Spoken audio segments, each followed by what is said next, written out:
Hello दोस्तों, आप सभी का मेरे इस यूट्यूब चैनल पर स्वागत है। जितने भी विद्यार्थी 10th क्लास का एग्ज़ाम देने वाले हैं उन सभी के लिए ये वीडियो काफ़ी हेल्पफुल साबित होगा, क्योंकि परिवहन संबंधी जितना भी क्वेश्चन पूछा हुआ है अभी तक वो सभी क्वेश्चन को इस वीडियो में कवर कराएंगे। तो चलते हैं देर न करते हुए पहले क्वेश्चन पर कि चालनी नलिकाएँ पाई जाती हैं किसमें? तो फ्लोएम में, ऑप्शन नंबर सी। दूसरा नंबर प्रश्न कि आरबीसी की जीवन अवधि होती है 120 दिन, ऑप्शन नंबर ए। तीसरा नंबर प्रश्न है कि निम्नलिखित में कौन सा समवहन ऊतक है? तो फ्लोएम और जाइलम दोनों समवहन ऊतक है, तो ऑप्शन नंबर डी होगा। ठीक है। 4 नंबर प्रश्न है कि रक्त क्या है? तो रक्त एक तरल संयोजी ऊतक है, तो ऑप्शन नंबर ए। एक और बात, जो दोस्त हमारे चैनल को सब्सक्राइब नहीं किए हैं कृपया करके आप इस चैनल को सब्सक्राइब कर लीजिए। तो चलते हैं 5 नंबर प्रश्न कि मानव हृदय घिरा हुआ है किससे? तो पेरिकार्डियम से। पेरिकार्डियम एक प्रकार की झिल्ली है, उसी से घिरा हुआ है, तो ऑप्शन नंबर ए। 6 नंबर प्रश्न है कि मनुष्य में श्वेत रक्त कोशिकाओं की जीवन अवधि कितनी होती है? तो 2 से 4 दिन होता है, लेकिन ऑप्शन के अकॉर्डिंग 12 से 20 दिन होगा, ऑप्शन नंबर ए। 7 नंबर प्रश्न है कि किस जीव में हीमोग्लोबिन नहीं होता है? तो ऑप्शन नंबर बी, यानी मक्खी में हीमोग्लोबिन नहीं होता है। 8 नंबर प्रश्न है कि हीमोग्लोबिन की कमी से कौन सा रोग होता है? तो एनीमिया रोग, ऑप्शन नंबर सी। 9 नंबर प्रश्न, ऑक्सीजन का वाहक कौन है? तो आरबीसी, यानी लाल रक्त कणिका जो है ऑक्सीजन का परिवहन करती है, तो ऑप्शन नंबर सी। 10 नंबर प्रश्न, रुधिर चाप नियंत्रित होता है किस ग्रंथि द्वारा? तो एड्रीनल ग्रंथि द्वारा, ऑप्शन नंबर सी। 11 नंबर कह रहा है कि खुला परिसंचरण तंत्र किसमें पाया जाता है? तो कॉकरोच में, cockroach, option number B.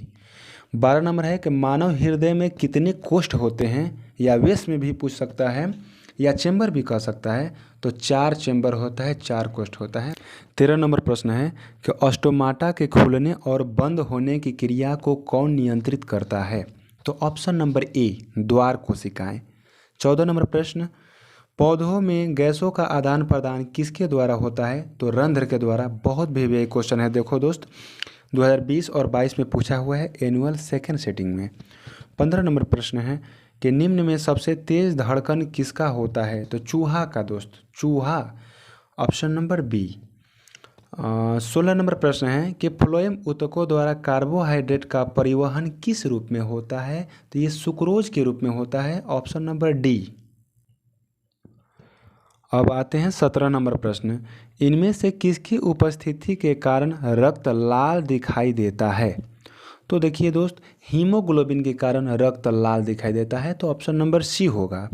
18 number प्रश्न है कि हमारा शरीर किस पीएच परास के बीच कार्य करता है? तो शरीर का पीएच परास 7 से 7.8 के बीच होता है, तो ऑप्शन नंबर डी। 19 नंबर प्रश्न है कि रुधिर का कौन सा अवयव रक्त स्राव को रोकने में मदद करता है? तो प्लेटलेट्स, जिसको हिंदी में रक्त बिम्बाणु कहते हैं, तो ऑप्शन नंबर सी। अब आते हैं 20 नंबर प्रश्न कि पादप में जाइलम उत्तरदायी होता है। तो जाइलम ऊतक का कार्य है जल का परिवहन करना, ज से जाइलम, ज से जल का परिवहन करना, तो ऑप्शन नंबर ए।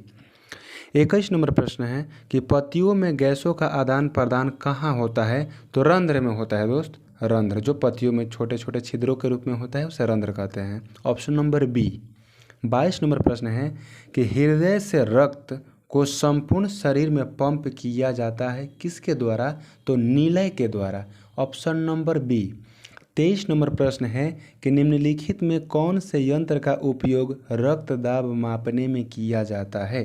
तो स्फिग्मोमाइनोमीटर का प्रयोग रक्त दाब मापने में किया जाता है, ऑप्शन नंबर सी। अब आते हैं 24 नंबर प्रश्न कि रक्त का कौन से अवयव घायल स्थान से रक्त स्राव के मार्ग को रक्त का थक्का बनाकर अवरुद्ध करता है? तो देखिए दोस्त, ऑप्शन नंबर सी, प्लेटलेट्स, ये रक्त को थक्का जमाने में मदद करता है। अब आते हैं 25 नंबर प्रश्न कि पादप में फ्लोएम उत्तरदायी होता है किसके लिए? तो भोजन समवहन के लिए। जाइलम का कार्य है जल का वहन करना, लेकिन फ्लोएम का कार्य है भोजन का वहन करना, तो ऑप्शन नंबर बी होगा। 26 नंबर प्रश्न है रक्त का थक्का बनाने में सहायक होता है? तो रक्त पट्टिकाणु होता है या रक्त बिंबाणु होता है? तो ऑप्शन नंबर सी रक्त विषाणु लिखा है, सॉरी बिंबाणु होना चाहिए यहाँ पर। अब आते हैं 27 नंबर प्रश्न। एक कोशिकीय शैवाल में जल का परिवहन किस क्रिया द्वारा होता है? तो विसरण क्रिया के द्वारा, ऑप्शन नंबर बी। 28 नंबर प्रश्न है, मानव हृदय का औसत प्रकुंचन दाब कितना होता है? तो 120 mmHg होता है, ऑप्शन नंबर ए। 29 नंबर प्रश्न है कि पौधों में वाष्पोत्सर्जन किस भाग में होता है? तो पत्ता में होता है, ऑप्शन नंबर सी। अब आते हैं 30 नंबर प्रश्न दोस्त। अंतिम क्वेश्चन है कि गार्ड कोशिका की कौन सी भित्ति मोटी होती है? तो भीतरी भित्ति जो होती है मोटी होती है, तो ऑप्शन नंबर ए। तो इस प्रकार जितना भी परिवहन से संबंधित क्वेश्चन अभी तक एग्जाम में पूछा था, हम आप लोगों को इस वीडियो में कवर करा दिए हैं और आगे ऐसे ही टॉपिक वाइज वीडियो हम आप लोगों को अगले वीडियो में लाएंगे। तो आप लोग जो लोग इस चैनल को सब्सक्राइब नहीं किए हैं तो कृपया करके इस चैनल को सब्सक्राइब कर ले। ठीक है, मिलते हैं अगले वीडियो में।